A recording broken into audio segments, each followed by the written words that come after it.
downtown San Jose. It's off night. In the studio tonight we have comedy by Nina. G. Producer, director Gina Chin Davis. Music by Chris Landon. And Jake back in the video booth. Plus, Phil's 5 free, advice from Dear Dudes, and our house band, that daring duo, Drunk Monk. Now, help me welcome your hosts, Mr. Otto Walker and Mighty Mike Mcgee.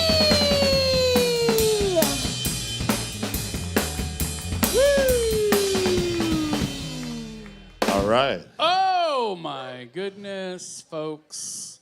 Welcome to Off Night, everybody. My name's Mighty Mike Mcgee. Yes. This is Mr. Otto Walker. Hello. My right-hand man, the Tower of Power. Yeah, I can be really annoying sometimes. So, tonight we got Jake. Our video director is back from Japan, folks. All the He's way. in the booth right now. Give it up for Jake, everyone. I think he had a really good time. Do you think so? I think he did. I honestly think he did. He hasn't told us anything yet, but I'm sure he'll let us know on screen exactly it'll be fun. what went down in the far east. How far is Japan from here? From here, Yeah. What do you think? 6,000 miles. I don't know. It's the entire width of the Pacific Ocean. Oh. That's how far away it is, I would imagine. Maybe, Jake, if you get a chance, put up the exact miles from San Jose to where you were last week. That'd be fun. Put up the mileage up on screen. I would love to know. We got a great show tonight. I think so. And It's a very exciting show. One of the reasons we have such a good show tonight is partially because Off Night is a dope-ass show. It is. It's very amazing. Are you serious? 5,408 miles from San Jose to Osaka? Of course there's a 408 in that number right there.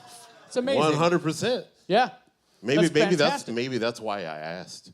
That might be. That very well may be why. I love it when 408 pops up in things. It's a wonderful area code. That is some tank shit right there. That's for sure. Oh. Now, How do you feel about 669? 669's all right. Yeah, It's all right. It kind of blew my mind when I found out we had a second. Well, you know what it did for me? What did it do? When I found out we had a secondary phone area code, Yeah. I was like, oh, dang, we're a real city. Ooh. You know, like, ooh. We required another area code. We don't. There aren't enough 408 to go around. Yeah, I remember growing up I grew up in Pasadena. Yeah. And there was a time where Pasadena had its own area code. Mm-hmm. And then one day we didn't have that area code anymore. Whoa. Yeah. Like, wait, what happened to it? We went from 213 to 626. Right. Yeah. Yeah. Yeah. That was very unsettling. But that was a while ago, too, right? Yeah, that was like in the 90s? Yeah. Because L.A. was growing real quick. Yeah, LA was, there was a lot of people. A lot of people. Yeah. A ton of people. And then cell phones that, Cell phones is great. I love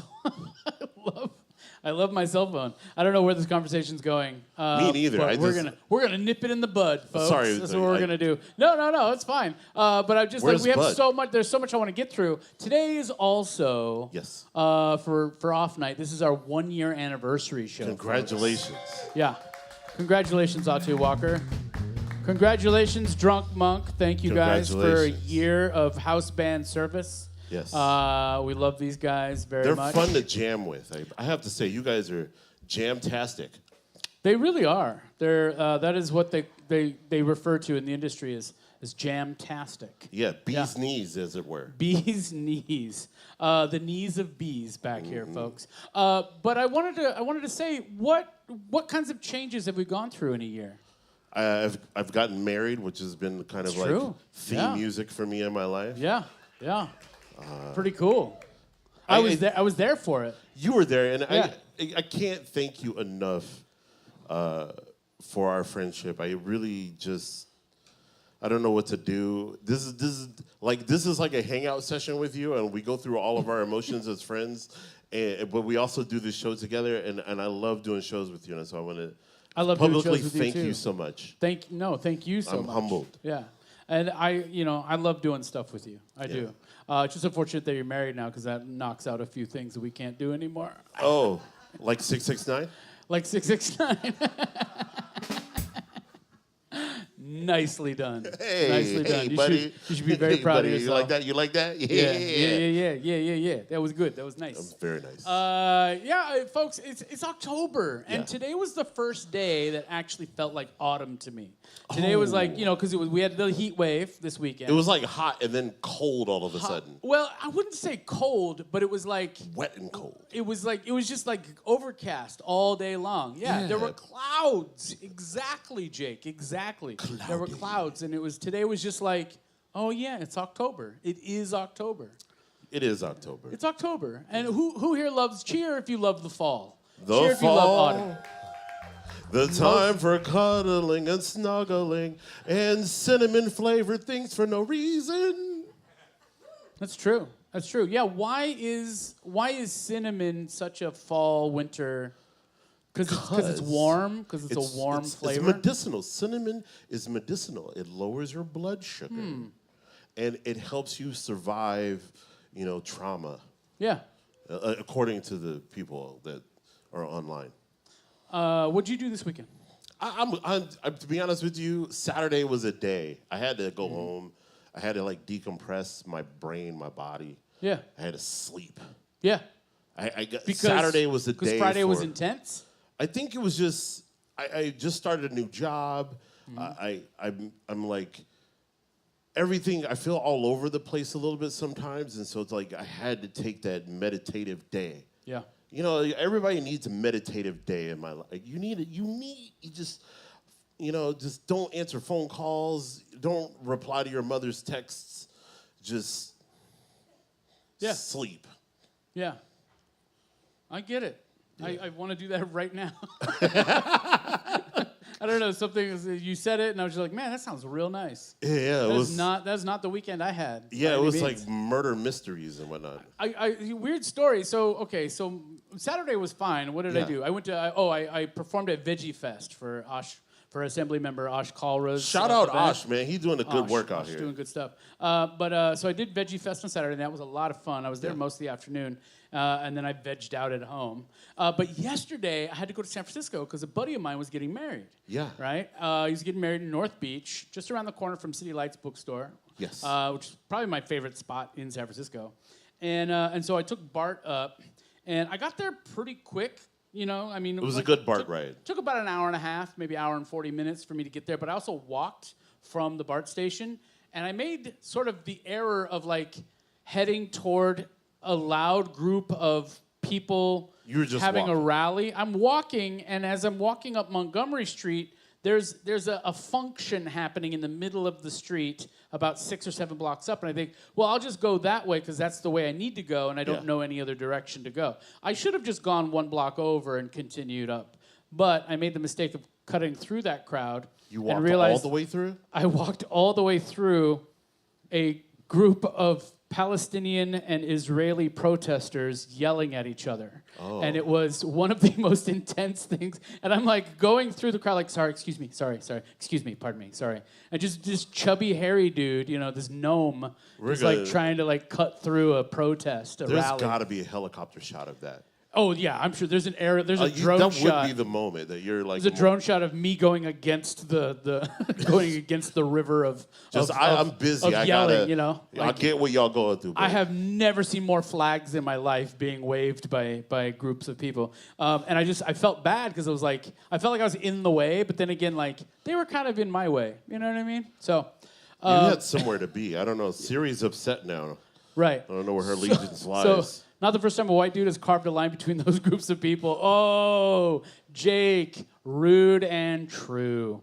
But then I get through that, and I end up at the wedding, and it was lovely. It was my friend Jamie DeWolf got married. His lovely wife Paige. And I'm telling you this story because I want to tell you a joke I came up with, and I'm so proud of myself. Good job. Jamie DeWolf is the great-grandson of L. Ron Hubbard, right? The inventor of Scientology, right?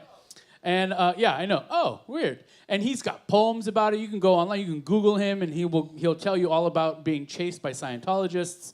And yeah, it's wild. Chased? But yeah. Wow. He gets spied on all the time because his side of the family is very anti-Scientology.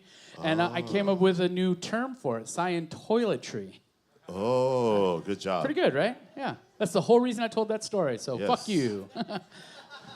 That's the mood I'm in today. Yeah. Yes. Scientoiletry. It's pretty good, right? Yeah, disposable bathing stuff. Huh? I don't know.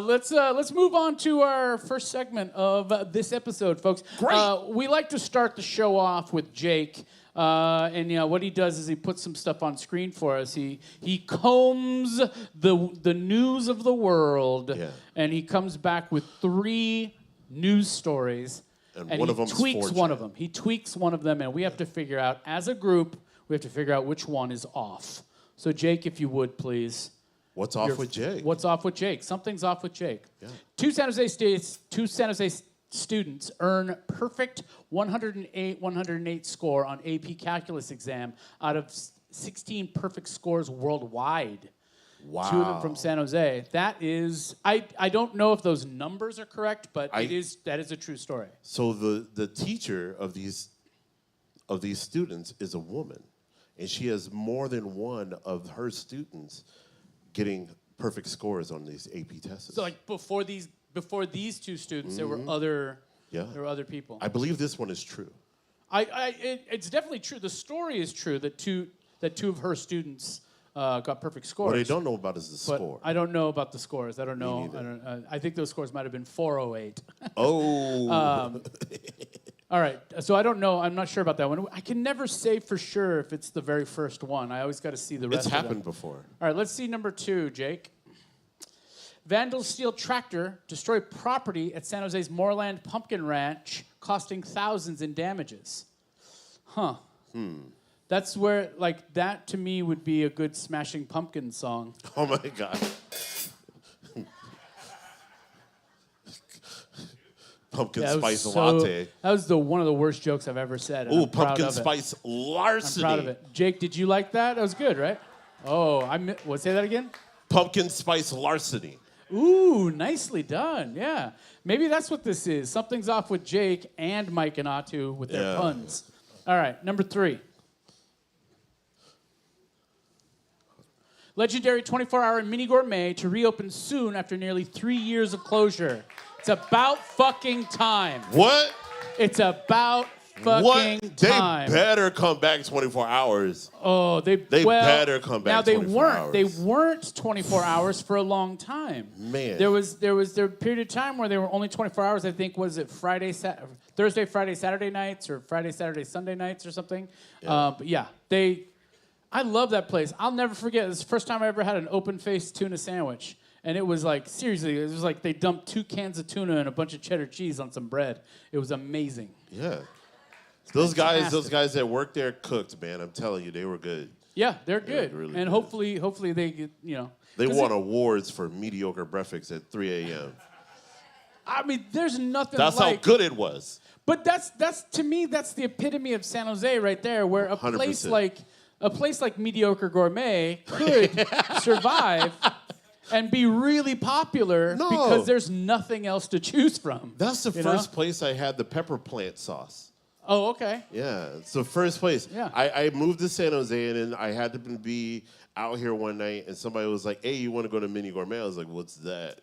And I went, and I was real mad about it. But then after a time, I came to appreciate that place. Yeah. It actually was good breakfast. Yeah, they do a good job. I'm just joking. Yeah. But for a while there, they were literally the only spot you could eat at that 100%. wasn't Denny's. Yeah, you don't want to be in Denny's because Denny's was a wild place. Oh, Denny's is wild. Denny's is the one place where like you get mugged by the waiters. Yeah. Yeah, at like 3 a.m. You know what I mean? You're just like, no, that's not enough of a tip. The rest is in your wallet. But seriously though, the Cardinal Lounge was my spot. Oh my God. Yeah. You were mentioning goats of places to go. That was slices the spot. of pie. The slices pie of pie. slices. Yeah. Was like mountains. Mountains. That was the spot. I loved the Cardinal Lounge. That place, the Cardinal, was the best. I loved man. The food was good. Their carrot cake, boy, The bar? boy. I never went in the bar because I wasn't drinking when I was going there regularly, and then I was on the road and on tour when I was drinking a bunch. And when I got back, I was sober, so there was never a reason for me to go inside the bar. So, yeah, I missed out. What's that? Bumper chairs? Oh. Was that in the bar? Yeah. So no, because I never went in the bar. That sounds like a fun activity, though. Yeah. Yeah. Mimosa Brunch Sunday, you go out there it's and play obvious bumper chairs. There's a contingent we of have folks over remnants here. of the Cardinal here in attendance tonight. Yeah. And they all, seriously, it's funny. It's the most amount of walkers I've ever seen just parked over there that they brought in with them. Thanks for hobbling in. Thanks for hobbling up the elevator for us. We were there. No, but it was such an old school spot because I'll never forget the first time I went. The woman who served me was seriously like 75 years old. Oh, is that the lady with the hairdo? Oh yeah. And it was like crisp. And a lot of makeup. Yeah. I mean, she was, and you know what? She was an attractive old lady. She was smooth in the grease. She was awesome. And she would just come by, like, all right, what do you want? You know, and she was great. She was pretty fast as a waiter too. Yeah. You were like surprised your food came out. Yeah. I was surprised anything came out, especially afterward on the toilet. Oh, Lord. Okay. Yeah, that's where we're Lowest common denominator. I mean, that's why we have such a huge crowd tonight, folks. That's what it is. That's what it is. That's got to be what it is. Let's see here. So we got to pick which one was fake, which one was real, or which one was off. I think these are hard to choose from. These ones are hard to choose from. So we got the AP Calculus students. Yeah. We got the pumpkin tractor larceny. I think that one's fake. You think that one's fake? Yeah. I don't think it's fake. I think there's something off with it, but what is it? I don't know, but I don't know. Jake, would you mind putting up number 2 one more time? Would you mind putting that one up? I hate asking him to. I just want to read it again. I'm just now realizing my shirt's a little too tight. Vandals steal tractor, destroy property at San Jose's Moorland Pumpkin Patch, costing thousands in damages. That one seemed, I don't know, but what would be off about it? Thousands in damages? Yeah, hundreds, several. I mean, for real, like how much is the pumpkin? Tens of damages. Yeah. I mean, no. I don't. Yeah. Okay. I think we're gonna pick number 2. Audience, do you agree? Number 2. Yeah. Okay. We think it's number 2. The tractor theft was in Morgan Hill at the Spina Farms Pumpkin Patch. Talk about smashing pumpkins, eh, Mike? Jake, you son of a motherless goat. I love him. Whoa, that's a lot. Yeah, I just watched 3 Amigos yesterday. So, there you go. Yeah. That's a good movie. It's all right. Yeah. It's okay. You know what's good about it is that it's literally not 3 white dudes saving the day. It isn't. It's not. It's like them disrupting process. Yeah, but they help, normal. But they get the whole town, the whole pueblo to do their own saving. Anywho, let's go. Speaking of, what happened? Happy Indigenous Peoples Day. Thank you, Indigenous people. We should have started with that, and I apologize. I'm sorry that we did not start with that. For embracing us. Fun fact, the territory that we are on is the Ohlone. The Muwekma Ohlone people. Muwekma Ohlone and the Tamian Ohlone. Yes, that is true. true. So there was 2 different tribes in the area. Mm-hmm. And sometimes they're often referred to as a Muwekma Ohlone tribe as everybody, but there are actually 2 tribes. And you know the point in the hills with that concrete box on top of it they used to use to listen for Mount Amanum. Yeah. Do you know what that means? What does it mean? In Tamian it means hummingbird. Ooh. Yeah, Mount Hummingbird. Yeah. When you think about it though, Amanum and hummingbird, like you're kind of I'm wondering if that's where we got the word from. Maybe. I don't know. Yeah. I love etymology though. I love that. I love where words come from, Words come from your mom. I don't that almost sounded insulting. You know what I mean? What? Words come from your mouth. Did I say something wrong? I don't know. No, you didn't. I mean, your mom teaches. Your mom is. I think if you put your mom, she has the most direct access. That's how you learn. I know, but it just sounded weird. Like words come from your mom. You know, like Oh, if you like- add, like I'm a your tough guy? mom, Add your mom to the end of any phrase. Your mom. No, a phrase. Say something. Say a phrase. Oh, say like, a phrase. do you know the way to San Jose from your mom? Are right? you familiar See, it sounds... Are you familiar with these soliloquies? Your mom. Yeah. Yo mama so etymologically knowledgeable. That's true, Jake. Ooh. My mom, no, actually, my mom doesn't know a whole lot about the roots of words. Oh, we know the root. Your mom's pretty smart. My mom is intelligent. Yeah. Your mom's real smart. Yeah, that's what she would say. Yeah. She doesn't like to be called That's why smart. she kicked you out.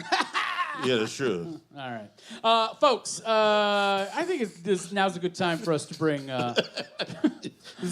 Yes. something else up to this stage right Definitely. now. We're having a good time here at good old Off Night here. Can we give a big round of applause to the Tabard Theatre for letting us do this for 1 year? All right, yeah. 1 full year. Can This you was an believe it? experiment at first. It's still an experiment Yes, when you it think is. about it. Yes. We're scientists, not Scientologists. It might not be doing very well. You know? I don't know. We're trying. We don't know. We're trying. We're making it happen. Folks, let's please welcome Mr. Downtown San Jose himself to the microphone. Please welcome Phil Maresca with Phil's 5 Free. Phil's 5 Free. Hello. Nice to see you. Nice to see you. Happy Nice. anniversary, Phil. Thank you. Happy anniversary to you. I You was were- here that Thank you. first day. You yes. were on our very first show. Yeah, This is that true. was a We great interviewed. show. Yeah. Yeah. A little fewer people than we have here tonight, that's for sure. 2 less people, I think. Yeah. Yeah. So how you doing? Hey, thanks again for Sunday. He didn't talk about Sunday. He did our show at the. I did. Yeah, I performed. No, I didn't perform. He was our MC. I bumbled over words as an MC at the Levitt Levitt concert. Pavilion. Yeah. Yeah. It was a good show. It was a good Really time. We good had a great time. You had Ashtu? Ashtu Yeah. and Ian Santiniano. Yeah, both very talented human beings. Yes. Mrs. And Santiniano was Did amazing. you know that she is? You know who her brother is? Atu just told me that Yeah, she's the sister of Noah from Noah and the Architects. Noah and the true. Architects. Yep. That's so amazing. he was there in the audience too, having a good time. Yeah. great. It was good to see him as always. All right, let's talk about this week's 5 Free. What do you got? What's coming? Well, we got starting this Wednesday. There's something new happening on Wednesdays. It's called the San Jose Havana Nights, and it's happening. It's kind of a multicultural thing. It's happening at there's an outdoor Latin dance party at Sushi Confidential. So there's going to be salsa, bachata, cumbia, merengue, more. They're going to have dance instructors for the first hour from 8 to 9. It goes until midnight. And then DJ Magic Mike will be spinning. DJ So that's every Mr. Wednesday Magic. night from 8 to midnight right here, San Pedro Square at Sushi Confidential. That's awesome. Yeah, I've Yeah. seen people out recently looking for a place to salsa dance. Now we Now have the- a place. Now It's you have it pretty on popular Wednesdays. here Yeah. in the South Bay. Yeah, it People is. love that Yeah, it salsa is. dancing. I always go to the salsa stage at Jazz Festival. It's always a big, beautiful time. popular thing. Yeah. Okay, on Friday night, it's Friday the 13th this week. Oh. So it is time for another Circus of Sin show. This one's called Spooky, Scary Skeletons, and that's at the Caravan Lounge. That's on Almaden Avenue and San Fernando. They're doing a spooky, silly, sexy, outrageous costume contest. And you don't. They don't need dance instructors, but maybe they should have some there. Wouldn't that be fun? So it is a free show, but don't forget to bring some dollar bills to tip. Those performers rely on your tips. It should be an amazing and time. buy a drink from Rachel while you're there. Say hi. On Saturday morning, it's another Pumpkins in the Park. It's coming back this week. Pumpkins in the Park. They have a huge pumpkin patch in Discovery Meadow. Lots wow. of kids' activities, food trucks, entertainment, and the Guadalupe River Park Conservancy is there giving out information about the park. Wonderful. And that is Saturday at 10 a.m. That's great. amazing. Okay? And then Saturday night, okay, this one you're going to love. This is an event called Cattle Call. What? And it's Uh-oh. basically, you do open mics, right? You guys Yeah. know what open mic. This is an open mic for drag performers. Oh. Yeah, so get out your best dress and head over to Renegades. It's on Taylor and Coleman. It's an open mic for drag performers hosted by Woo Woo Monroe. Woo woo Monroe. And you can win up $150 in prizes. Wow. So, yeah, that is technically there's a $5 cover, but if you go before 9 o'clock, it is free. Okay. So I just want to talk about this show. Again, this is another show where your audience depends on, or your performers depend on tips. So you guys, when you go to free shows, buy drinks. If you see a band, buy their merchandise. If there's performers, tip them. Tip your bartenders. Free doesn't mean you can show up with $0. Yeah. Right? There you go. Okay. And lastly, of course, a free show every Sunday in October. It's the Levitt Fall Concert Series happening in St. James Park. You talked about the show. You were at the show last Sunday. It was amazing. This Sunday, the headliner is our own blues Bollywood hybrid. His name is Aki Kumar, and you guys Aki know Kumar. Aki. Yeah, He legendary. puts on a great show, high-energy show of blues and Bollywood. He sings about half the show in Hindi, and the audience loves it. Yeah. The audience loves it. That's at St. James Park on 3rd and St. James. Also on the bill, Sophie May and Drastic Measures. Mm-hmm. She is just this velvety voice woman from Oakland. Love her, Sophie May. And then the Double Downtime Blues Band are That's playing gonna be as well. great. So 3 acts for free on the lawn at St. James Park. Bring a blanket, bring a lawn chair, buy a beer, and enjoy the show. From 3 to 6 p.m. It's an amazing time. Yep, 3 to 6:30. 3 to 6:30, 3 to my bad. 6:30. Okay, and that's Phil's 5 free. Thank you, Phil. Great. Give it up for Phil, everybody. Thanks, Phil.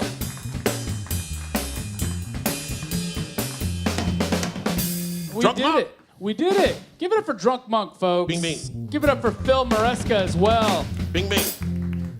We're doing it. We're doing it. It's happening, folks. It's Yes. happening. Whether we like it or not, Yes, sometimes. this show has to happen by law, turns Yes. out. We just found out. Folks, Sent us a memo. there is an open mic happening after off night Oh, yeah. from now until forever, 2029. So right now, it is You now can sign up. 8:30. You can actually sign up. If you would like to get on that open mic list, go chat with 8:30 on the LIP dot. over there. And go chat with LIP. He'll get you on the list, and you can come up starting at 10 o'clock. When this show is over, we have off mic, the open mic here at the Tabard Theatre. It'll be So fun. It's a lot of fun. So there's a good reason to stick around until at least midnight. At least. Who knows? Maybe a little longer. But until then, we should bring up our first performer of the evening. You ready, Atu? I am ready. Drunk Monk, you guys ready? Yes. I know I'm ready. Audience, are you ready? Yes. Let's do this, folks. Please welcome the comic stylings of Nina G. Woo!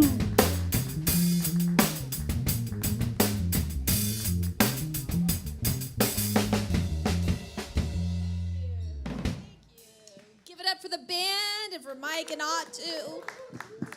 Hello, everyone. It's great to be here.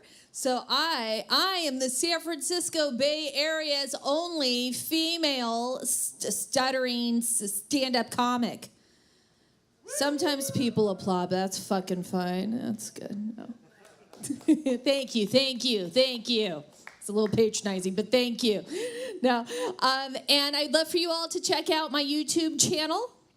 Not necessarily for the content, but for the YouTube comments of a female stuttering stand-up comic. He already gets it. He's been on there.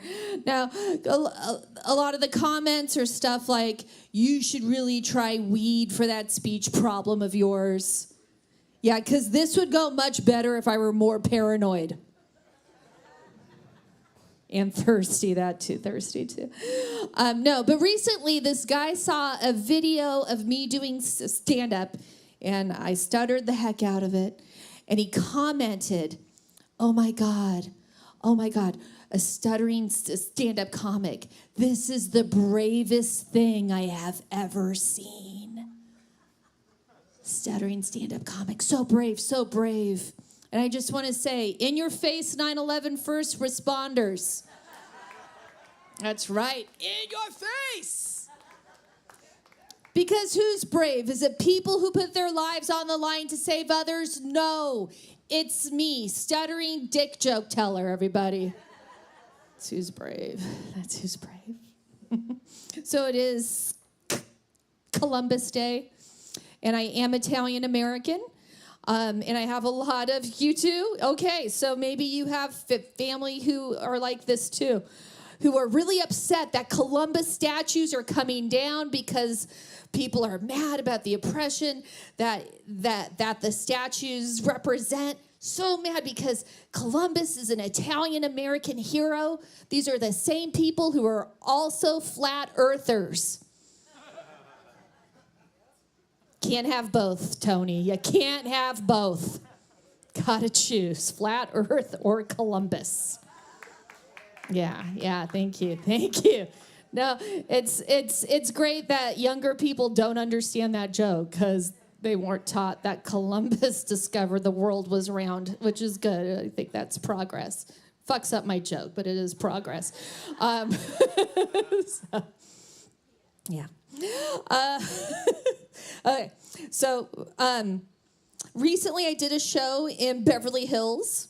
Okay, not a lot of women look like me in Beverly Hills. At least they don't look like me anymore. All right. This thing right here. You don't see a lot of this there. Okay. They got rid of that. But after the show, this young woman came up to me, and I was wearing daisies on my dress, and she was like, "Oh my God, you're wearing daisies on your dress." And my grandma, the girl is super drunk. My grandma died like 6 years ago. And she loves daisies. And every time I see daisies, I think she's talking to me. I think she's talking to me through your dress. And I was like, well, we're in a dive bar bathroom. Would you like a hug? And that's when we hug and we embrace, and I thought she was healing from her grief. I thought she was having a catharsis. That's when she yelled at the top of her voice in the midst of this hug, "Oh my God, your tits are real." Beverly Hills never felt real breasts, and that's what I learned that day, everybody. That's what I learned. Yes. So for this next piece, I need for you to have complete quiet, okay? I need complete quiet in here. Some of you are already doing a good job of that. But complete quiet, okay. Shh. Here we go. You hear that? That is 5 layers of Spanx, everybody. One more time. Yeah. Now, some of you probably don't even know what a spank is. You don't. No. A spank is a sausage casing for a woman, okay? Okay, good, because you put it on.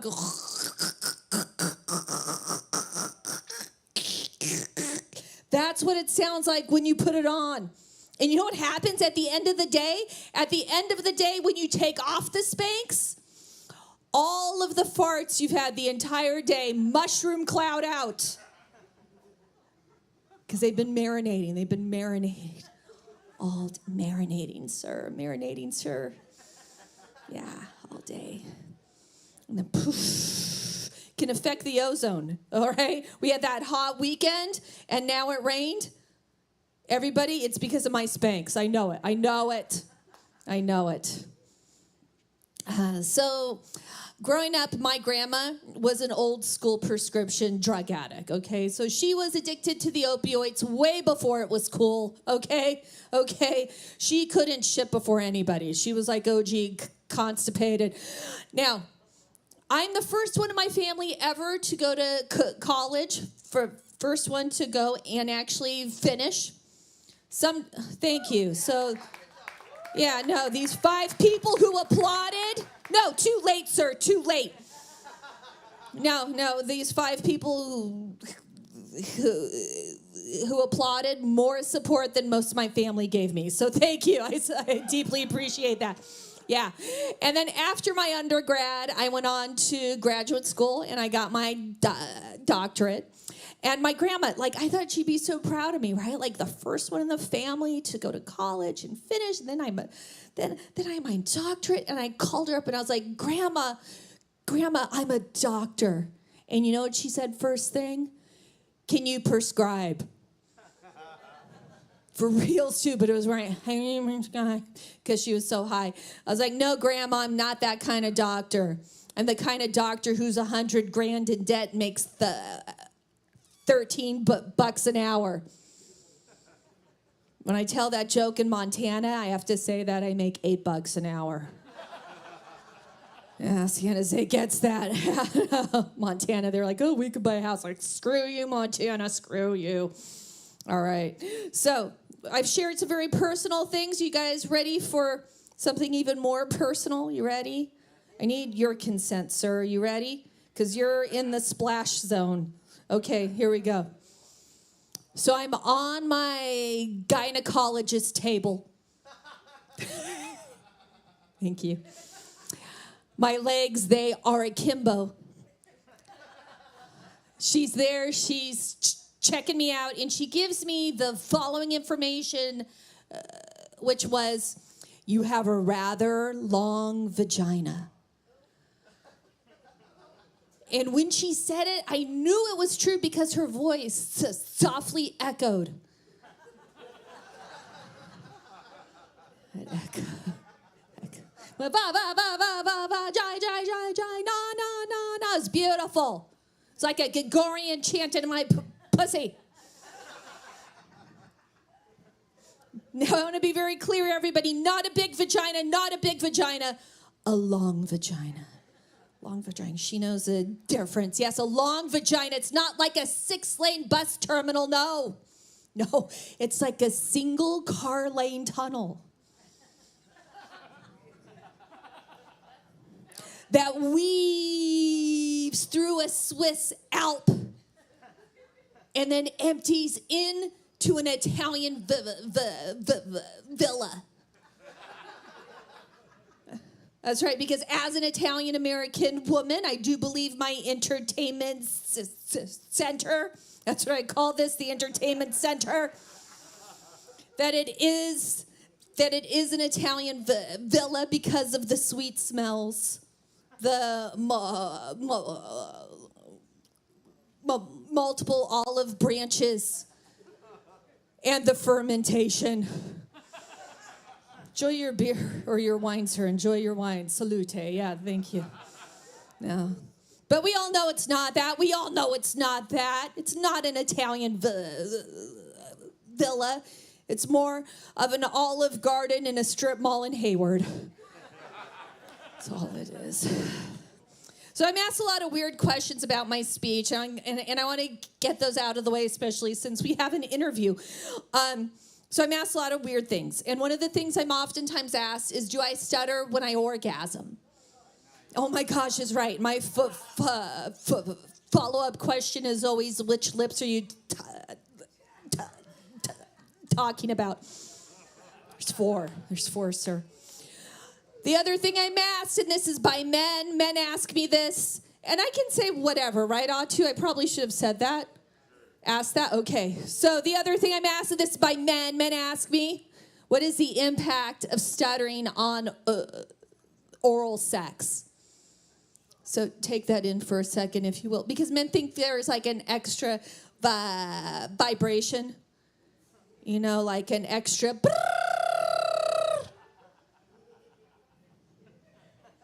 And I don't know about some of you all, but it's really hard to stutter with a dick in your mouth. That's been my time, everybody. Thank you for coming, and thank you guys for having me here. Give it up for Nina G, everybody. All right, Nina.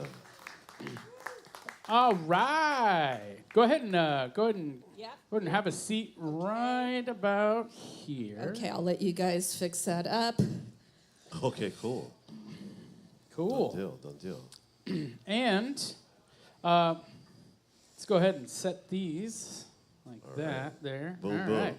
All Good right. thing. Easy. Have a Good seat. thing. All right, Okay. folks. And now please also welcome to the stage Gina Chin Davis. Give it up right. for Gina. Nina and Gina, Nina our and guests. Nina, so one of the reasons why we brought Gina on stage is because Gina is the director and producer, or I guess the order would be producer and director, of your new comedy special. Yes. That it is comes out this awesome. month, yes. Oh, wow. Give it up yeah. for Nina G. Give Yeah, it no up for kidding. Gina and Nina G. Yeah.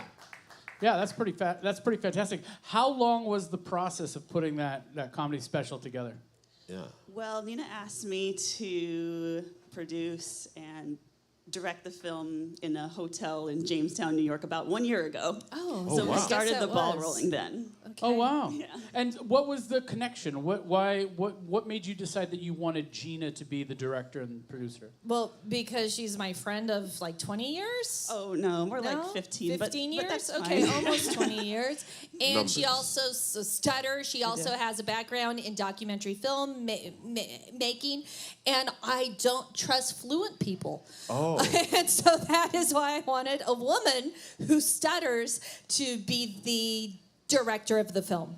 Yeah, and it gives you sort of an insight as to like your own personal experience and what to showcase that maybe another director might not be aware of, right? Yeah. Yeah, we really didn't want to tell a kind of like, Nina overcame her stutter and she doesn't stutter anymore story. We wanted to tell a much more positive, like, you can embrace who you are, be who you are, stutter openly and still succeed. And that's the story that we really wanted to tell and share with everyone. That's Yeah, we incredible. don't want to hear more about British dudes. Yeah, Kings, right? You Yeah, mean yeah, Kings? like, yeah, no. And, when the King speech came out, Yeah. like, fluent people saw it, and they were like, oh, he's fluent at the end. Can't you do those things that the King did? And I was like, he wasn't fluent at the end. He said one fucking speech fluent. Also, Took a lot of practice, yeah, too. with a ton of practice, and also he was going up against Hitler. Like, I'm just trying to order a sandwich. Like, give me a fucking break. Like, I don't need to be that fluent. Yeah. Why was it intentional for you to go about this thoughtful process with the filmmaking? Like, what was the theme music for you throughout? The theme music, I don't know. I mean, we used a lot of funk music in the actual documentary, which you might see in the trailer.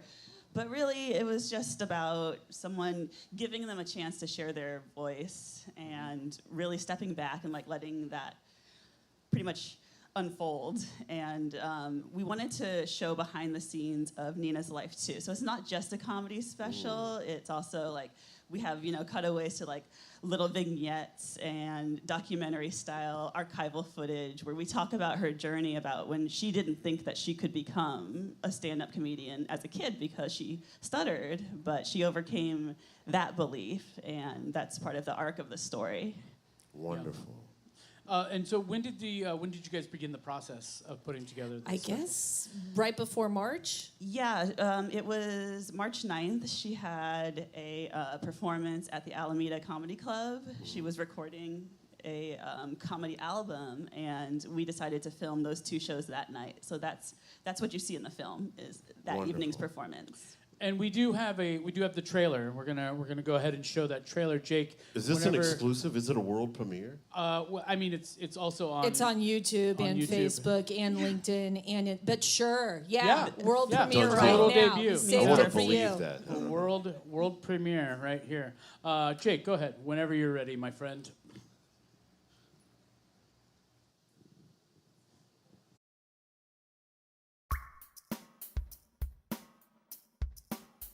When I was a kid, the thing that I wanted to do the most in this world was to be a stand-up comic. I love stand-up comedy. Yes, I am the Bay Area's only female stuttering stand-up comic. Nina G uses comedy and humor to change the perception of people who stutter. I'm a big fan of Nina G's. I've seen her several times. If you look at the definition of what a disability is, it's a physical or mental impairment that substantially results in having to deal with assholes.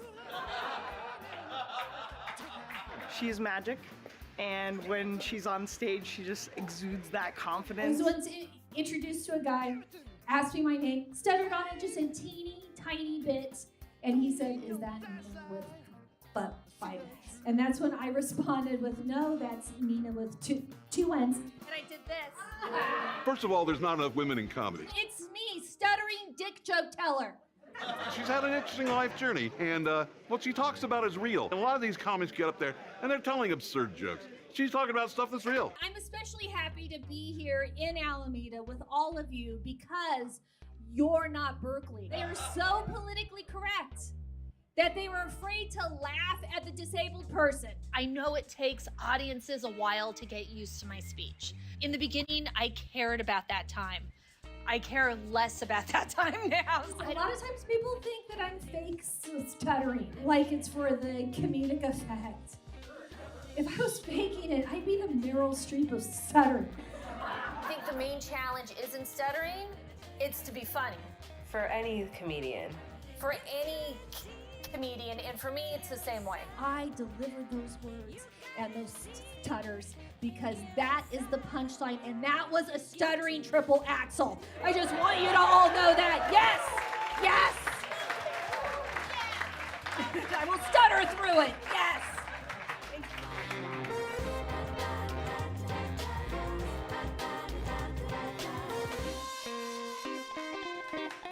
Thank you. Thank you. That's fantastic. That looks great. Is it weird to see like you in sort of a documentary style production? Yeah, it's, you know, I just wanted, like, we have an event at the new Parkway in Oakland on Saturday where we're probably going to show the whole film, and I'm gonna leave. So yeah. Yeah. I can appreciate that because I don't like hearing my own voice. No. I don't like hearing my own voice on recordings. So I have the hardest time listening to material that I recorded because I'm just like, my voice doesn't sound like that. Yeah. Well, and I'm turning, or I already turned 50, and I think, you know, from afar, I think I look good, and probably up close, but then like HD. Not so much. So that's where... You look great. Yeah, you're amazing. amazing. You're amazing. You wrote a book really too, didn't you? Huh? You wrote a book that came out last year, Yes. Well, I've written 3 books, but yes. correct? Okay. 3. 3 books. 3 books. Yes. Yes. And so that leads me to really like sort of pointing out your website, Stutter Interrupted, stuttererinterrupted.com. Jake, go ahead and throw that back up on screen if you would, please. People should go check it out because it's a very good website. Yes. I made it. Thank you. Yeah, very well done. And there's so much information, and you can find out more info about where to get her books, Yes. where to get Nina's, where to watch Nina's film, and all of your events are listed on there as well. So after that, what's next for you? Well, I've mentioned this to Gina, and like making a film or writing a book is like having a baby. Oh. That like the pain is there during the event, but then Yes. you forget about it, and so like the thing that I'm hoping she'll forget about is like the pain now, and then she'll agree to direct the. Another special for my comedy troupe, the Comedians with Disabilities Act. Oh, yeah. So I have to sweet talk her into maybe doing That'll that. be fun. A lot of good comedians there. As somebody born with spina bifida, I was bullied from 2nd grade all through high school. And it was rough. You know, it was very rough. And I think that anyone who doesn't have something that they feel is sort of a hindrance to their life as a child, you know. I think most people have something, you know. But to have a physical disability or a cognitive disability that really just impacts your day every single day is I think it's a huge thing to then be recognized, not necessarily for it and not necessarily because you've overcome it, but to be recognized for knowing that it's a part of your life and you've still championed through, you know? Well, and I always say that I don't overcome my dyslexia or my stutter because I also have dyslexia, but I overcome assholes. And Yeah. So there's that. Great job. Yeah. Thank you. Yeah, agreed. Yeah, I'm dyslexic too, but I don't tell anybody. I think you just did. Oh, snap. Yeah. And it is Dyslexia Awareness Month, so you're making people aware. Oh, you know Danny Glover is dyslexic. Who? Danny Glover, the guy that... Danny Glover, Oh, Danny Glover. Yes. Yeah. I don't know why I brought him See, up. I'm so dyslexic that my auditory processing didn't catch what you said. Okay, good. So I'm obviously more dyslexic than you.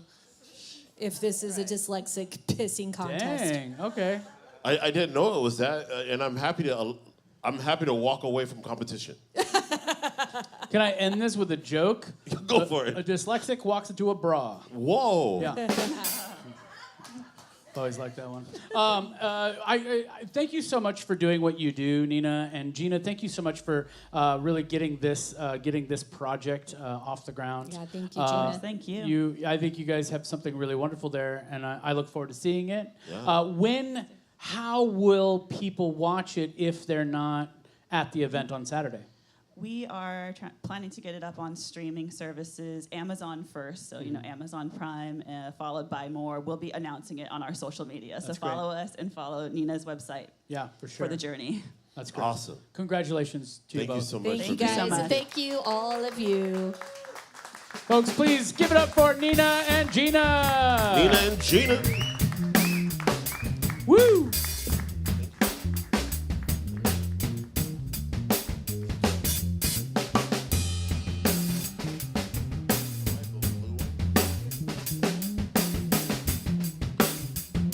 So cool.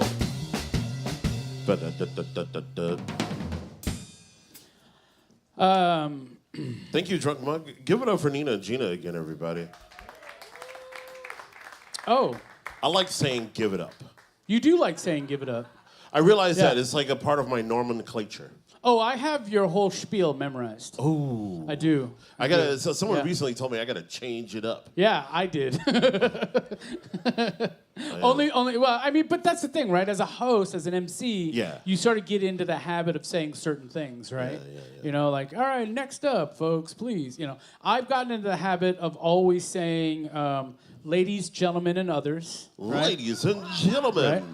Well, just to cover everybody, right? And then, or folks, just saying folks. Yeah, Folks I knew a is- comedian that would say people every 30 seconds, I think, something like that. I don't know. People's not cool? Why isn't people cool? You don't know? Okay, good. Okay, all right. Thanks, you. people. All right. So right now what we're going to do, folks, is we're going to bring up the hat for the Dear Dudes Dear hat. Dudes. And we got two questions. We got two questions. Now, here's the deal, folks. Okay. This is what we do, right? We give advice. We answer questions. We as try best as really hard We to try disappoint you. really hard to answer some questions here. And so I'm going to give one to Atu, and he's going to read it off. Okay, good. And then I want the audience here to also be prepared. Our house manager, Meredith, has a live microphone. If you have a question, after we've asked the questions on the card, if you have a question you'd like to ask us that you'd like us to answer, raise your hand and Meredith will come over to you with the microphone. So here we go. Go ahead, Atu. Read off your question. Okay, so this question goes, how is it possible to have the best friends ever? Oof. Oh my gosh. Can I start? Let me You start. have And the floor, sir. I want to try to. I'm going to keep it quick because we can talk. We You can and I yammer. talk. We can yammer and stammer. How is it possible to have the best friends ever? Be honest and truthful, unless you're an asshole. All right. Ooh. If you're an asshole, you're gonna have a really hard time having the best friends ever. All right. And if what's the old adage, right? If the person next to you is not an asshole, and the other person next to you is not an asshole, you're probably the asshole, right? I don't know if I said that right, and I don't care, right? I am not an asshole. Is there a better way to say it? Is there a better way? Anyone? Right? So they say that one out of every 3 people is an asshole, and if the person next to you on either side of you is anyhow. I have a test. What's your test? So there's a phrase that I've recently learned. It's like, if you can, you will. If you can't, you won't.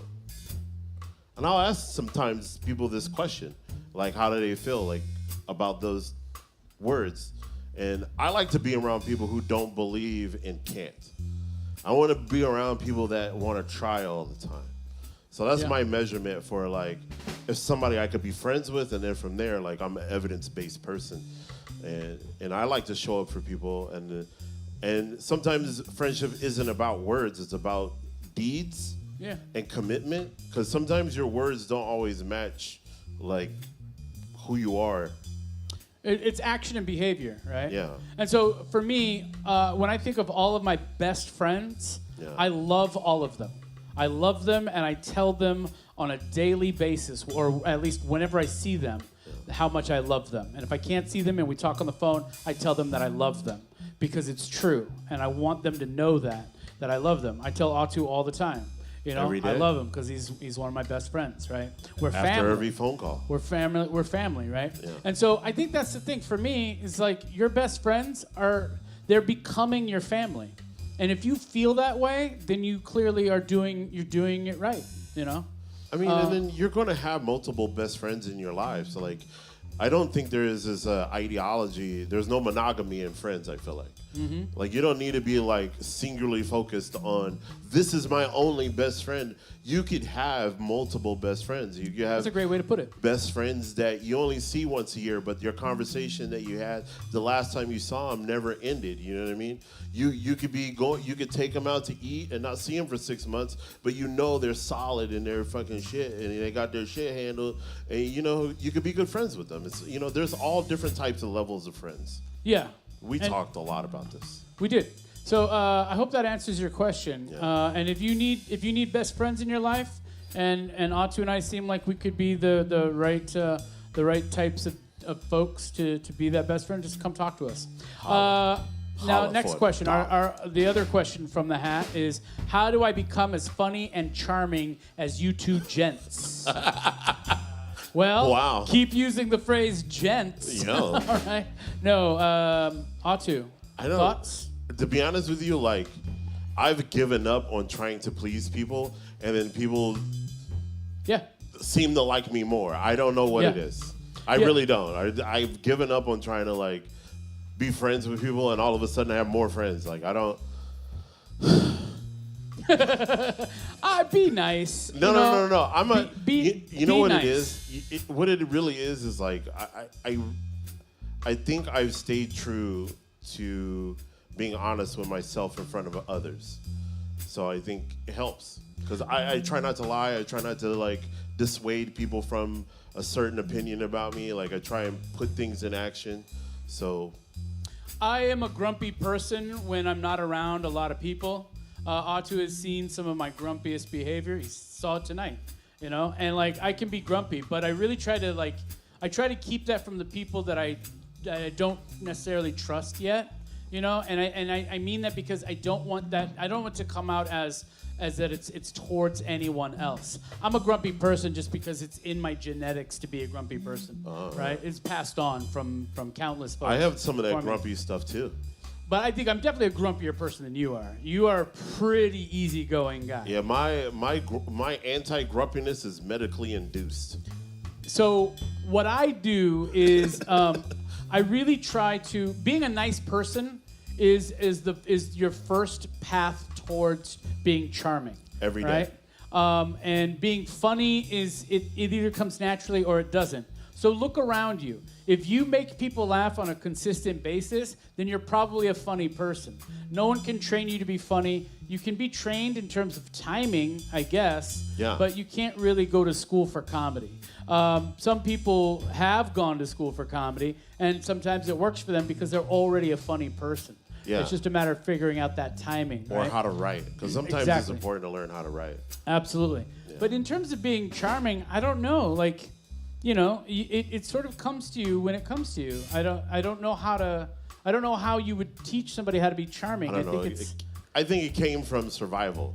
I think it came from not wanting to get in a fight today, so I said something funny and ran away. Right. I think Atu and I are perfect examples. But you don't run much. Two guys. No. Oh, thanks. Yeah. Thanks. But I think Atu and I are good examples of two men who grew up being teased, being bullied, being ridiculed, and instead of becoming bullies, which would have been easy, we went the other route and became clowns. You know? And that was it. And so for us, it was survivalist instinct, right?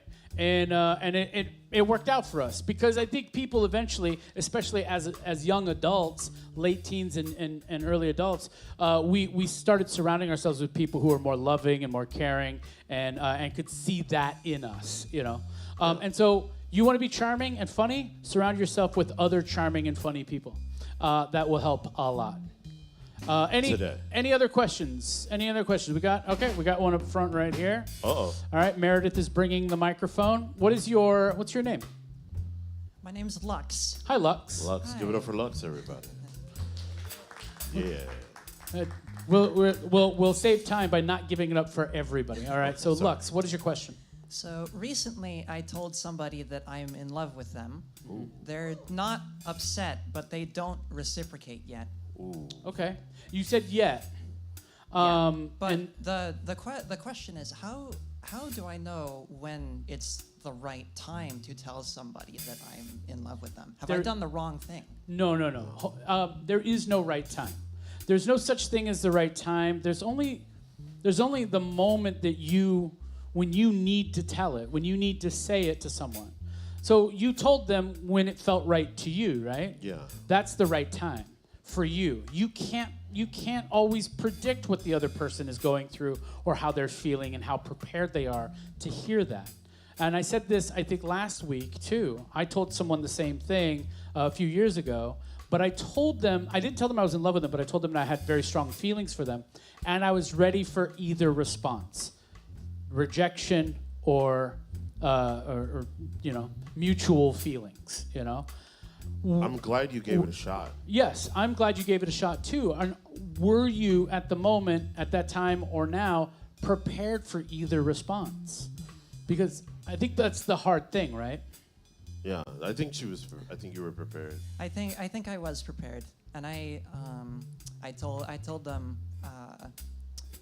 I know I can't change how you feel, but I have to express how I feel. Yeah, Ooh. That's the right way to go about it. I think that's you had your own best advice in that situation, and it's unfortunate because I want to be able to say, oh, it's going to be all right, everything's going to work out perfectly, but it doesn't always, right? But it doesn't always work out the exact way that you envision it happening, but I think you probably did it the right way.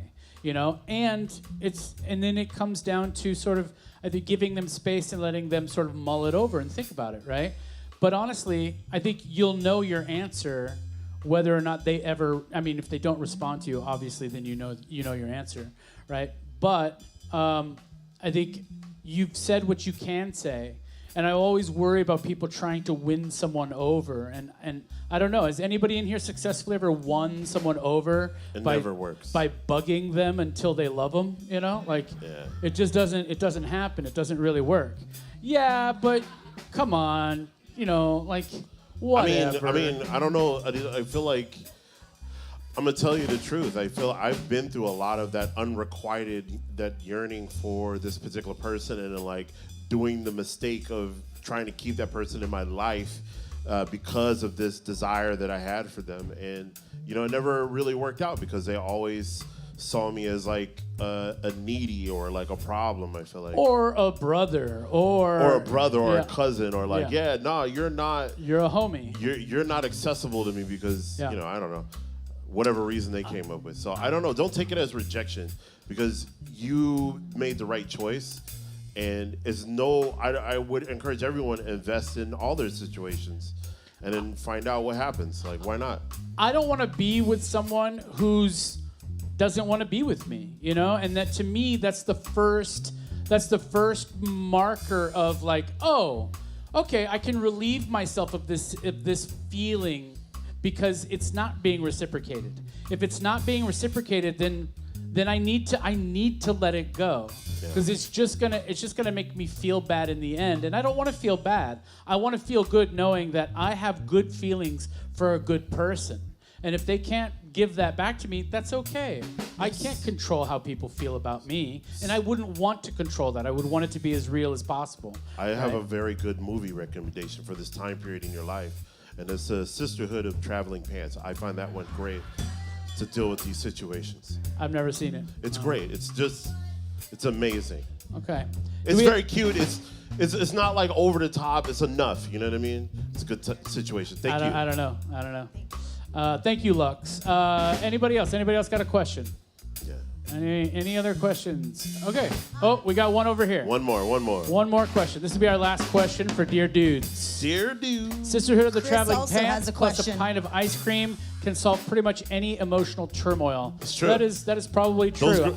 Those ladies get through it together. My only experience is with the ice cream. I still have yet to see the movie. And I have a friend who's in that movie. Great. Yeah. That's dope. All right. Question. What's your name? Hi, I'm Jessie. Hi, Jessie. What's up, What's your Jessie? question? Hello. If you were to come back as anything, I mean, not just animal, but What? anything. Anything, what would it be? Person, place, whoa. people, Yeah, thing. Uh-oh. anything. Ooh. I know Atu's answer. I mean, it's, yeah. The I world's know your oyster. answer. I just so there's a character in Marvel that I think is one of the best characters, but it's like mad underrated. But like it would either be Gambit or Nightcrawler. Okay. Nightcrawler. Yeah, all day. Nightcrawler is awesome. Yeah. Nightcrawler. If I could be Nightcrawler, I just popping out at any situation. I could time travel. Y'all ain't about to see me nowhere. I'm gonna be pop. See ya. I'll be like, dude, go get us some food. And you'd be like, all right, I'm out. Pop. You're back instantaneously. Yeah. That's a good answer. Yeah. I think my first thought immediately I went to, I would come back as San Jose's third area code. Yo. 333. That would be. That's good. Third area code. So dumb. Mighty Mike So McGee. dumb. The 3 E's Yeah. right there. Every time you dial that number, you're like, oh, Mike. Aw. He's dead. We did this in honor of him. Yeah. Oh shit. No, but I think honestly, I would come back as a hummingbird or a ladybug. Ooh. Like legit, I would come back as a hummingbird or a ladybug. Yeah. Hummingbirds are special. They are. Yeah. And they're very, like, the types of hummingbirds we see here are native to our region as well.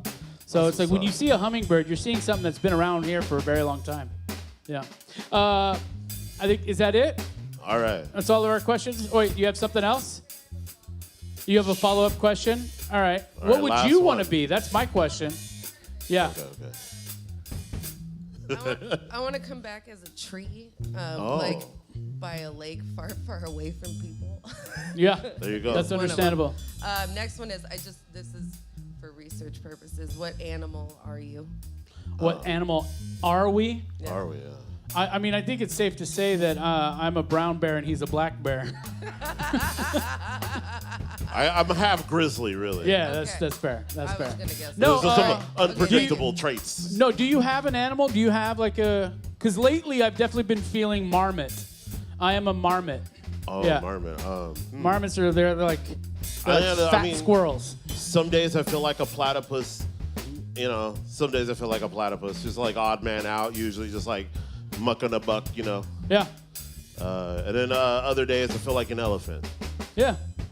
So between those two, I feel like. Yeah. Platypus, elephant. Yeah.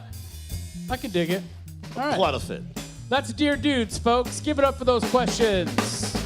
Woo-hoo! Plelephant? A plelephant? Plelephant. A platyphant. Platyphant. A platyphant. An elopus. Ooh. Yeah. Ooh, that sounds nice. Whoa. Woo. All right. So that's it for Dear Dudes. I love that segment. I don't know why. I love just like throwing out like things that we, you know. People really coming at us with the like strong questions. Deep Like, questions. Yeah. We're gonna challenge. I want to your- help. I like the idea of helping folks like one question at a time. Yeah, you know? we should become therapists. We should. No, we shouldn't. No. That's a very bad idea. We'll definitely make more money. Yeah. We'll definitely make more money. We could more charge money. More money in this show. $95 an Folks, hour. Folks, you know how much this show pays us? You know how much this show pays us? We pay them, all right? That's how much they pay us. We pay them. But in all seriousness, folks, it is with kind of a special pleasure and honor that Atu and I we're going to show you something very special that very few people have ever seen. And it is the opening 4.5 minutes of our very first episode 1 year ago.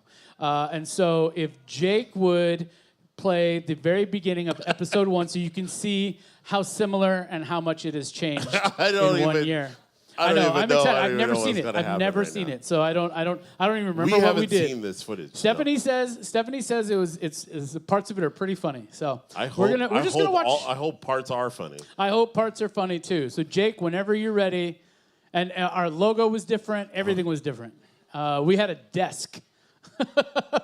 Why did we have a desk? Why is Siri talking to me? I don't know. It's annoying though because I keep hearing it. It's like I don't know who Mike Mcgee is. Actually, it does. If you ask Alexa or Siri who is Mighty Mike Mcgee, it'll tell you. Oh, word? It's true. Yeah. You're in the interweb, then. I am on the interwebs. We're just waiting for Jake to do his fucking job. Damn. All right, Jake. Went to Japan and just. Yeah. There it is.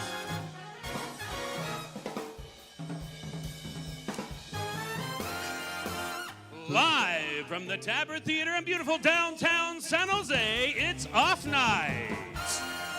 With your hosts, Mighty Mike Mcgee and Mr. Atu Walker. Atu. Tonight's guests, Tatsi Alabastro, Dane Lentz, Kay Cheng, and Phil Maresca. Plus, Spelling Beer. And now, ladies and gentlemen, welcome to the stage, Mike and Atu. All right. All right. Hey, what's up, buddy? Hey, yo, I'm wearing the same pants. I gotta say, this feels good. This feels really good. Oh, does it feel better than a lukewarm bath in the summertime? No. Okay. No, that feels shot. really good. Yeah, that feels Like really especially a when you got full-on like the stage chipmunk shot and right then there. the nachos. good. Yeah, you got right? like a whole plate of nachos in the bath with yeah. you. In the bath. And yeah, the chips are crumbling. yeah, and there's no and water, getting it's just into your cheese. crevices. Yeah, exactly. Yeah. I've gained And weight. Mixing it up with the soap. Oh, yeah. man. Yeah. The cheese just Ugh. getting in all the good spots. Yeah, all the good that's spots. stuff. You know, so that way later you can make kombucha with the yeast you now have. Ooh, that's right. You want, the best kombucha I had Hey. was made from toe fungus. It's so good. Jake, you did a great No, job. I'm just kidding. You did great. Man, you should have rolled with it. Remember, in It's improv, atrocious. it's Yeah. yes, Yes, and and what? And what? And That's what? you do. Folks, welcome to Off Night. Off Night? Off Night. We like to think of Off Night as, thanks for joining us. You clearly didn't look this hard shot, enough for something to do. On Monday. On a Monday. Yes, because people need things to do on Monday. They do. People need things to do on a Monday, and we're hoping that this is the thing to do starting from this point on. Yeah, we're starting I love from the fact scratch. that We're people starting watching with at home, or little, tuning or in, might absolute not realize that this bottom is not barrel part of the show. expectations. Yes, we don't want you to have any high hopes for at least the first season of this show. Actually, we want your hopes to be slowly no high built hopes. from abstention and hate. That's Absolutely. where we want your hope to grow Well, from. and also, too, we want your hopes to mirror something like that of a lifelong San Jose resident. Yes. Right? Bored with San Jose so much that they barely go outside. But that's the myth, though, right? It is a myth. San Jose is not boring. It's not boring at all. It's not boring. It's Like just- recently, I heard of a story. I Tell saw me. this. I wanna hear it. I saw this recently. Somebody got dropped off at Pink Poodle by a fire department person. Oh, you saw that when I saw it. got dropped off there? I saw the fire department do a kindness to an employee of Pink Poodle. So the fire department dropped off an employee of the Pink Poodle. Those of Yes. you who are watching at home Yes, who an may have never employee. heard of the Pink Poodle. Yes, someone that with is a W-9 That or- is a what we like to call here in San Jose a gentleman's club. Yeah, or no gentlemen are there. No, though. there's never been a gentleman inside that Yeah, building. a lot of weird dudes just doing weird stuff. Absolutely. Yeah, not weird at all though. So Very I don't know anything about this story. So Yeah. a fire department truck, Yes. fire truck, Yes. dropped off an employee of the Pink Poodle who Yes. was less than dressed. They were in their work attire. Okay. They were in their work attire, like they. So like a bedazzled bikini. Yes, that's Yeah. exactly. Yeah. I Which is believe what that- I'm wearing underneath these clothes right now. Yeah. Yeah. We gotta accentuate the bikini bottoms, you know. You got to. Yeah, that's a place where SpongeBob lives, right? Yeah. Mhm. Yeah. In the bikini bottoms. where you and I find our yeast. Yeah, that's where all the crabs are and all the sand. Oh man! Wow, this show is off to a good start. Yeah. Bikini Bottom, the place you go for a Krabby Patty.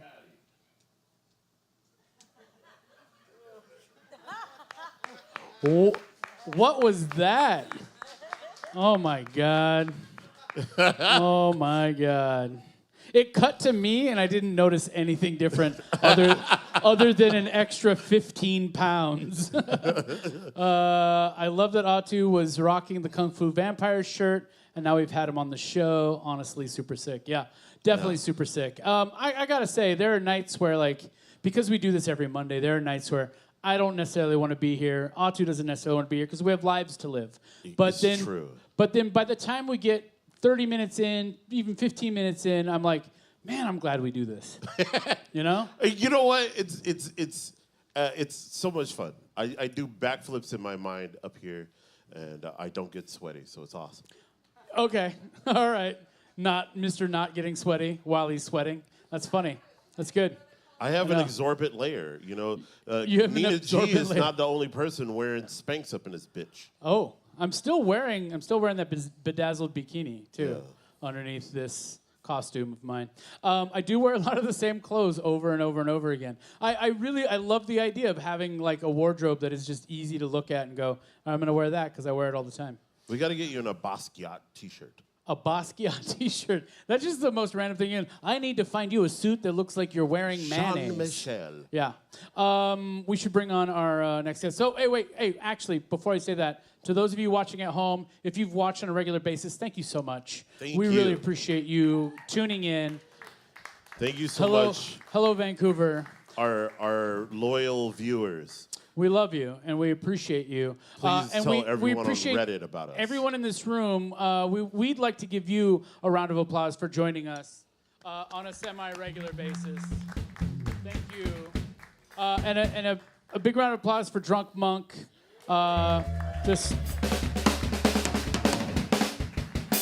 We could do this without him, but it would be a lot harder. So we do appreciate the two of you very, very much. And can we give it up for our house manager, Meredith? Thank you, Meredith. Greg, our technical director. Jake, our video director. And, of course, behind the bar, taking care of you all night tonight. Give it up for Kay, everyone. All right. Thank you, Kay. Are you guys ready for our next guest? Our final performer of the evening on this anniversary show. Anniversary show. We've been trying to get this guy to get on this show for months. You can't understand he's like the hardest soloist to book in San Jose. Easily the hardest. So hard that we kept pushing him back to a different day, folks. Please welcome to the stage our dear friend, Mr. Chris Landon.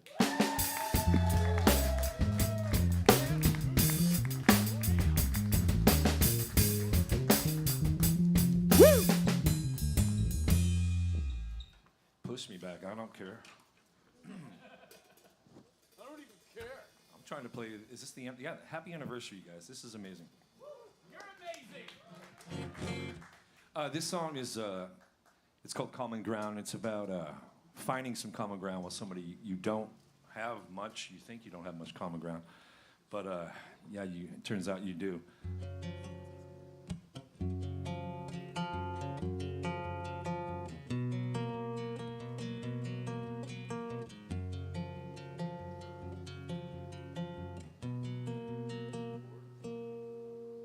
You went to old school, you played by the old rules, the ways of yesterday.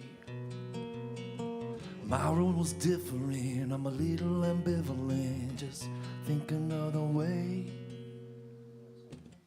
Day in, day out, we worked together for years. There in the trenches, and kick back with a beer. I had to listen to all your positions, just took them with a grain. You heard mine, you bided your time, it was hard to contain.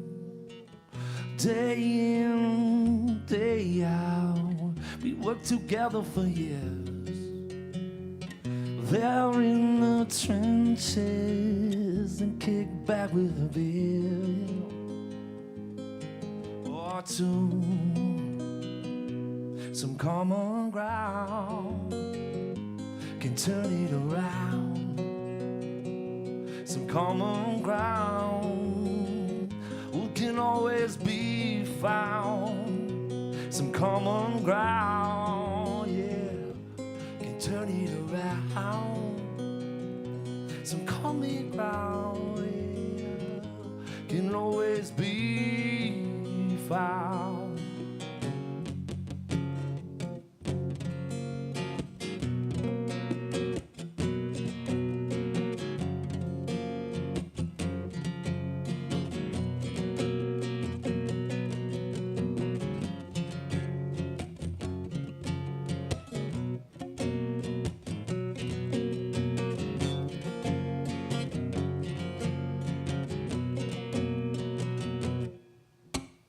Time went on, you were singing a song and I harmonized. Rock and roll, Motown and soul, we were singing eye to eye. Day in, day out, we worked together for years. There in the trenches and kicking back with a beer or two, some common ground, turn it around. Some common ground, who can always be found.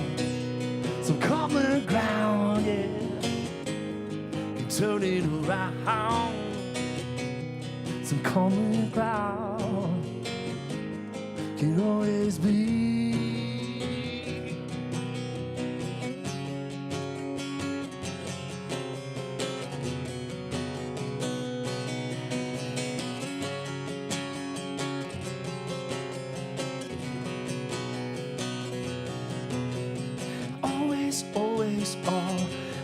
Always be found. Always be found.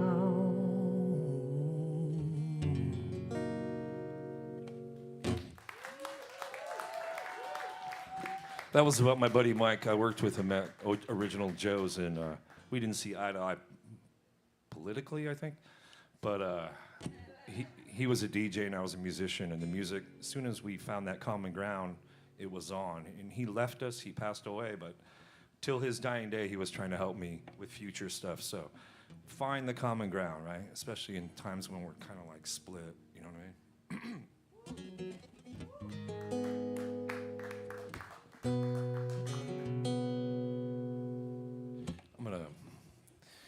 You ever sitting there looking at your phone and like someone's calling, they probably called 20 times and you're like, oh shit, and you just kind of like, you know you should answer it. And you know you should probably fix a couple things. This song just kind of came to me. I know I'm talking too much. It's called File It Under Done, and I don't know why it has this office-y file things away thing, but it's once you, if you can answer the phone, if you can not let your hurt anybody, do some work, and you can put that away, you can file it under done.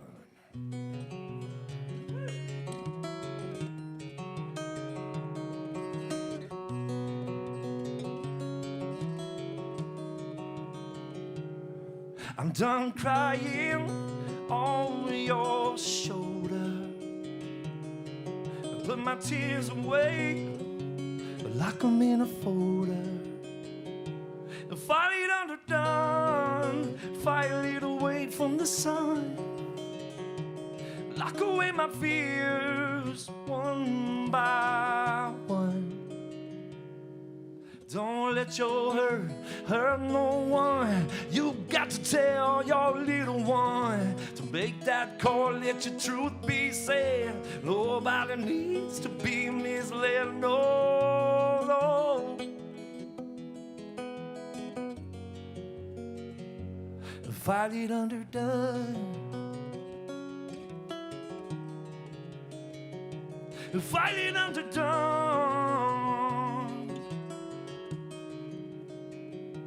staring at the screen, heartbeat racing, uncertainty to face that situation. The silence isn't golden, it'll tear you apart. The damn vibrations will mess with your heart. Don't let your hurt no one. You got to tell your little one to take that call. To truth be said, nobody needs to be misled. No, no. Fight it underdone.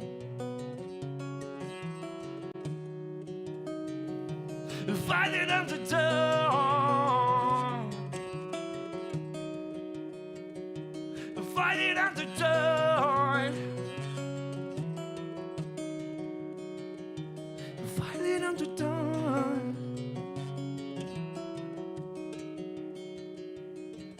Don't let your hurt no one. You've got to tell your little one to answer that call. Let your truth be said. Nobody needs to be misled. No, no. Fight it underdone. Fight it underdone.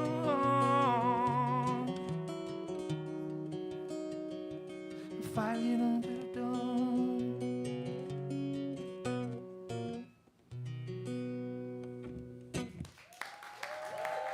Chris Landon, everybody! Oh, my goodness, sir. I know.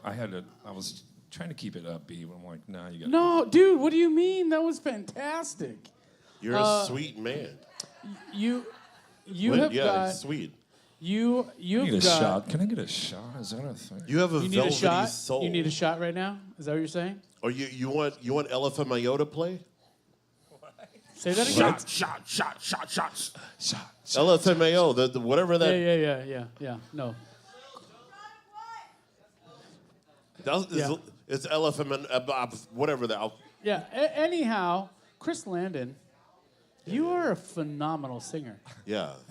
It's true. It's true. You've Thank been. Do you remember your very first gig in San Jose?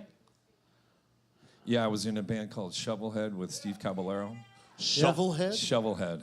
With What an Steve Caballero. inspired name. Did you want to let the young ones who might not know who Steve Caballero is? That's a deep cut for you. He's a local skateboarder, put skating on the map in San Jose. Yeah. That's what's And up. he's basically, Tony Hawk's right-hand guy or whatever. Yeah. But that was my first band. It wasn't like a garage with really trying hard. It was just like, nope, thousands of kids screaming and having a good time. But I sang to the band. I was so nervous. I was just like, I sang like this the whole time. I was like, What kind of music was Shovelhead? well, it was during the grungy era of rock and roll, and so that was Stevie's grunge phase. Yeah. Stevie's grunge phase? Grunge phase. There's Stevie, if you're listening, right? Look at that. Look at that. Look at that. Oh, yeah, tequila. If you're going to drink anything, tequila. Cheers. Cheers. Give it up. Who else is drinking? Who else is drinking? Yeah, there you go. Thank you to you guys. Salud. And actually to 1 year. And it's an honor to be here on your 1 year. Dude, it's an honor to have you here. Cheers, everybody. Cheers. Is this legal? Yeah.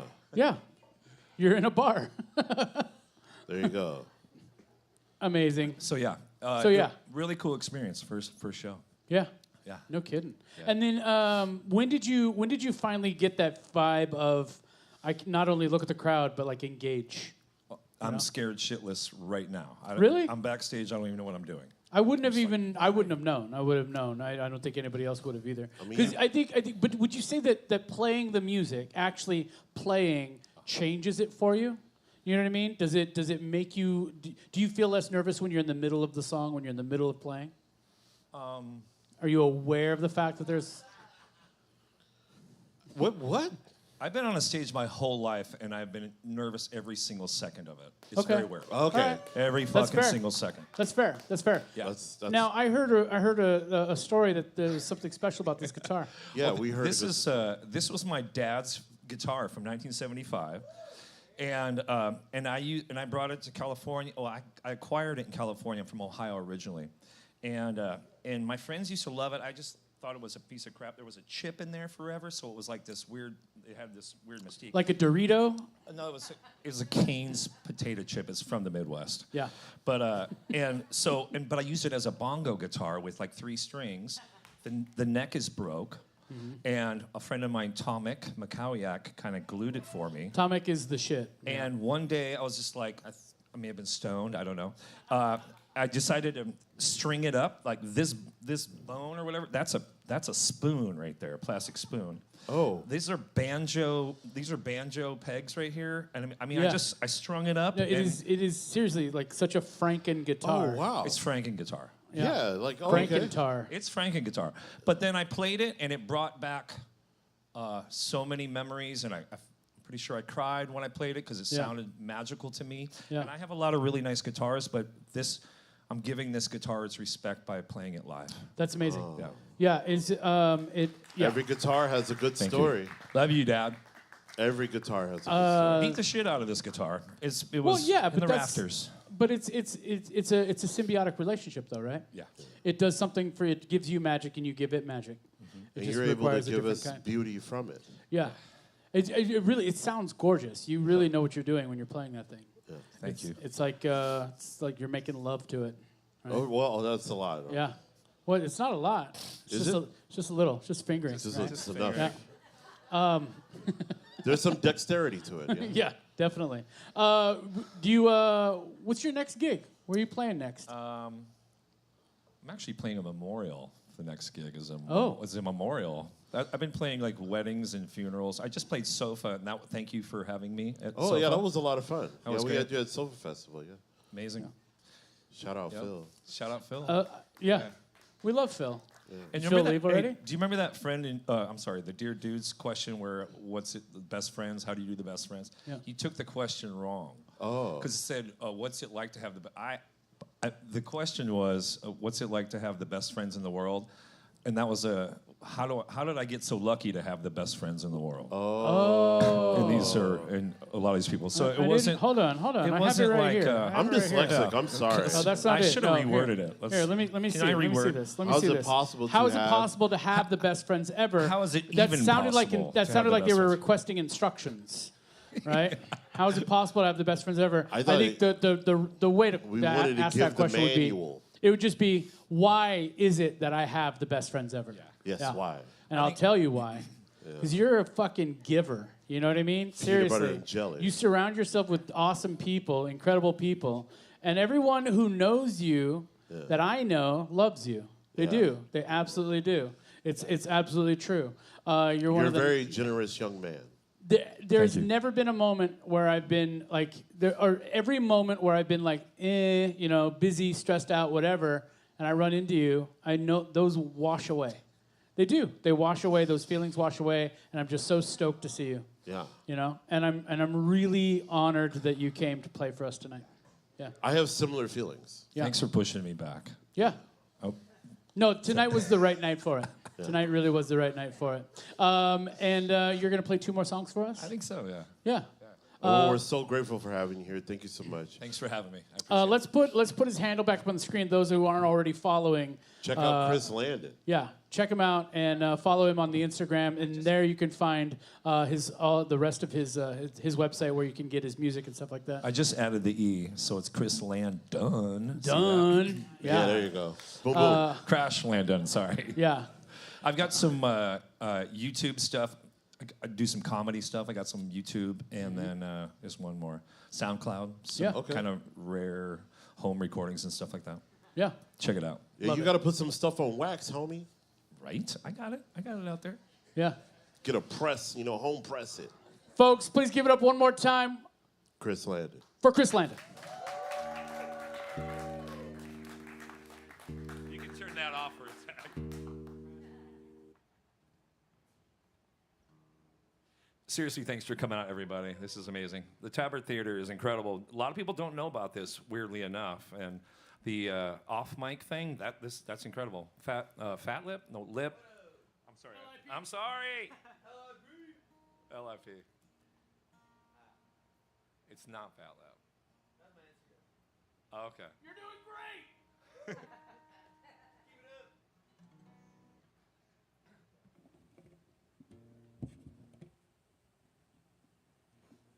Speaking of my dad, this is his song. He passed away about a year and a half ago, and his whole thing was he came here to play, and I feel like we forget about that. We only got 80 years of this thing, so how are you gonna do it? And he played all the way.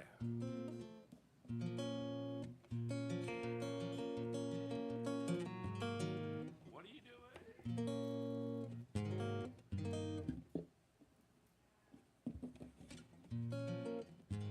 There it is. Sorry. It's not it. It's not it.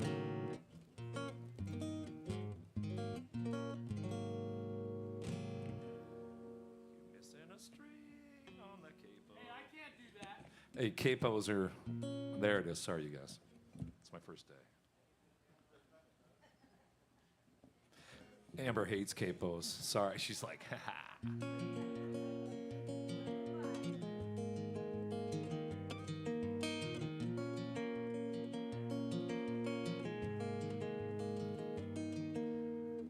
You were born an old man's son. The others' lives had long begun. You could have been an only child, just a cub alone in the wild. Your mama took you by the hand, did all she could for her little man. Would have died to see you smile, knowing one day that you'd run if it's a game. Are you gonna play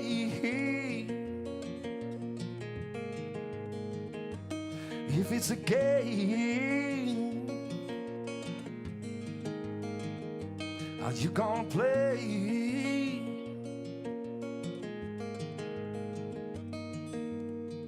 You ran off into your teens. Yeah, you could have everything. Where there's a will, there's a way.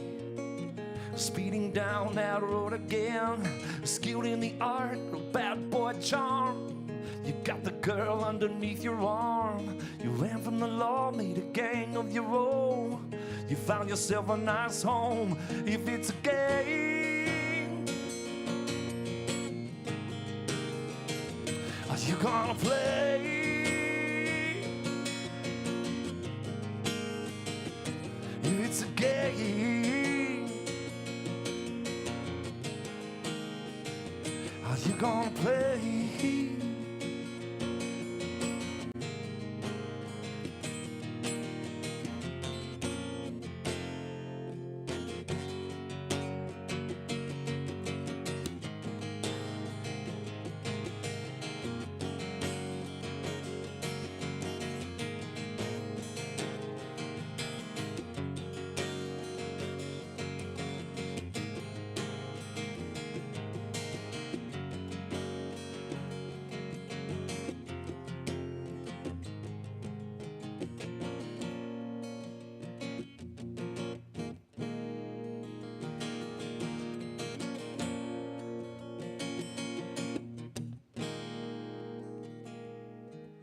'30s came, knock at the door.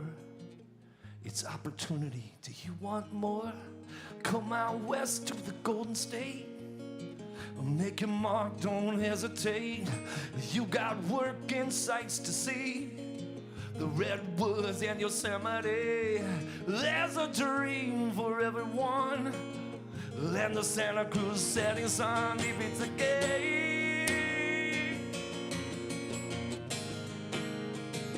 are you gonna play?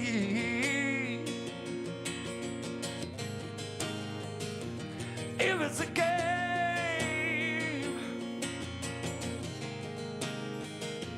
are you gonna play?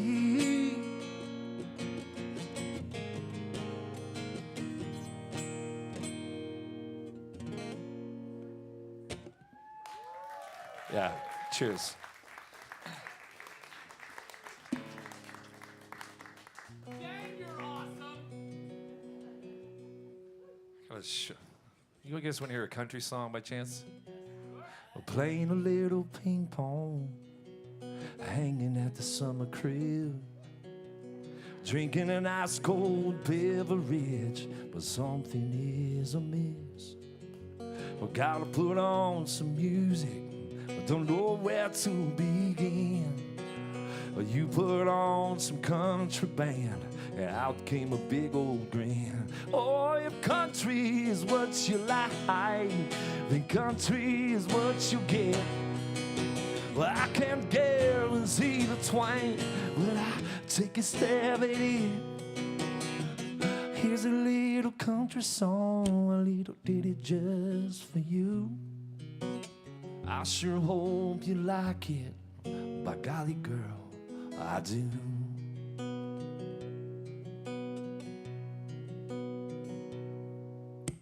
Messing with my radio dial as we're driving down the road. You're asking for some trouble. I like me my rock and roll. I'll let you slide just this time, 'cause I don't mind the Brooks and Dunn. Besides, it's just real nice just seeing you there, singing and having fun. Oh, if country is what you like, then country is what you get. Well, I can't guarantee the twang, but I'll take a stab at it. Here's a little country song, a little ditty just for you. I sure hope you like it, by golly girl, I do.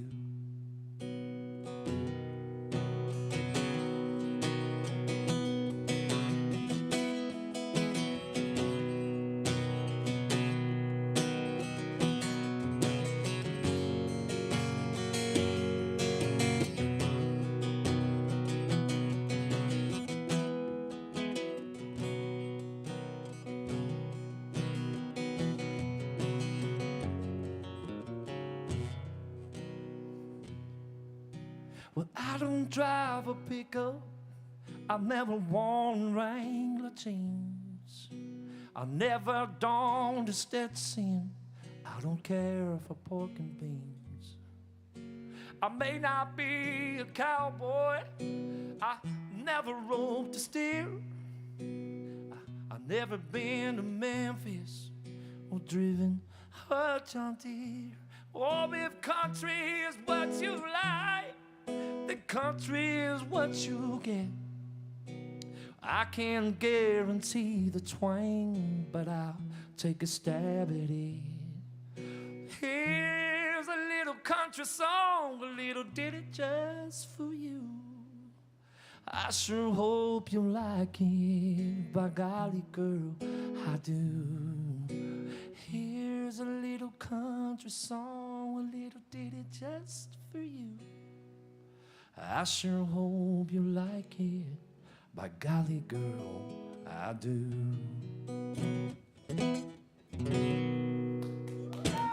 Thanks, folks.